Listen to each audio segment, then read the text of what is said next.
Valentine's day आ रहा है जनाब, क्या गिफ्ट देंगे? जो आप चाहें। आपसे आपको मांग लूं तो? आप हमारी जान बन गए। हेलो दोस्तों, तो क्या ख्याल है आपका और अंजलि की ये प्यार भरी अदा देख करके कैसा लग रहा है आप लोगों को।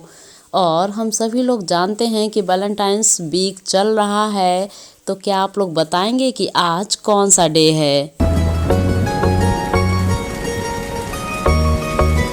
और इसी के साथ में आप लोग वैलेंटाइंस वीक के बारे में क्या कहना चाहेंगे।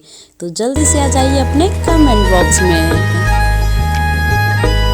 और इसी के साथ में अगर आप लोग हमसे जुड़ना चाहते हैं तो जल्दी से आ जाइए कमेंट बॉक्स में, और कमेंट बॉक्स में आकर के आप लोग अपनी ओपिनियन दे सकते हैं वैलेंटाइंस वीक के बारे में। जिसका सबसे अलग और डिफरेंट कमेंट होगा, यानी कि एक यूनिक कमेंट होगा, उनके कमेंट को मैं लूँगी अपनी नेक्स्ट वीडियो में।